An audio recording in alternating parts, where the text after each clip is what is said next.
the purpose of this summit is really to restore the trust and the functioning of international cooperation. First of all, we're very excited he's coming. I mean, obviously, India is a major voice on the world stage. One huge purpose of this summit is actually to really try to make sure that international cooperation represents and serves the people of the Global South much more effectively than it has been doing so far. India has been a huge voice in pushing for the kinds of change that this summit hopes to deliver. Ma'am, thank you very much for speaking with ANI. My first question to you is, of course, on the Summit of the Future.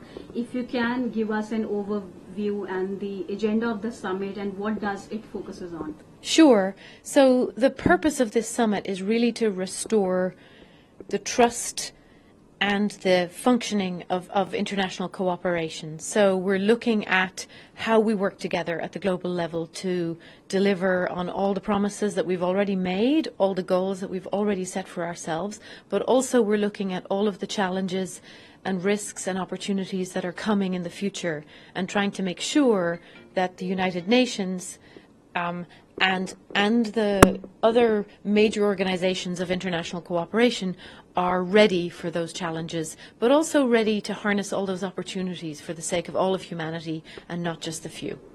Right. Ma'am, the Indian Prime Minister Narendra Modi, he's also going to come and address the Summit of the Future. What will you say on that? And, you know, when it comes to India's role in addressing such an important forum, what will you say on that as well?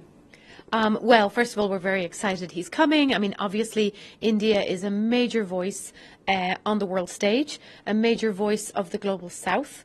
And one huge purpose of this summit is actually to really try to make sure that international cooperation represents and serves the people of the Global South much more effectively than it has been doing so far. So whether that's on Security Council reform and looking at you know, how the Security Council functions or how the international financial architecture functions, India has been a huge voice in pushing for the kinds of change that this summit hopes to deliver. And we're very excited that the Prime Minister is coming and will be that voice. Right.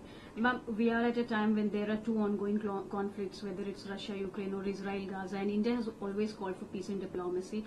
I think, how much do you think that this issue would feature in the summit, and what can we expect in terms of outcome? So, I mean, I would say that there are more also ongoing conflicts, Sudan, Haiti, many other places where people are really suffering. Obviously, that's a huge subtext to this summit and to High Level Week in general, that, you know, we're really, a lot of people around the world are suffering, especially from conflict, but not only from conflict. And there will be big efforts, obviously, underway to try to make sure that we discuss those conflicts and see how we can try to address them more effectively than we have been.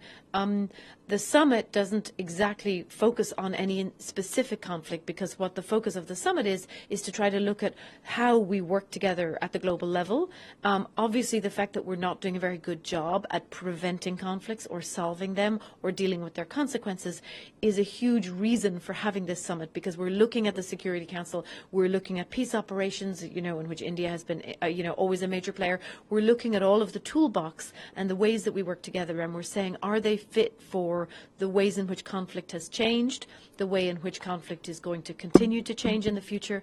And if not, and of course, in a sense, our answer is we don't think they are, how do we begin to adapt our way of working together at the global level so that we do live up to the Charter duties to prevent conflict, to resolve conflict, to manage conflict much more effectively?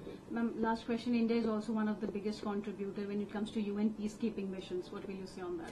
Correct, and that's absolutely, I think, why India is such a major, credible voice on issues of peace and security, whether that's new forms of risk in the digital domain, or our long-standing efforts to you know, deploy peacekeepers around the world, terrorism. There are many, many peace and security issues on which India is a very credible voice, and we're very much looking forward to having the Prime Minister here and hearing from him.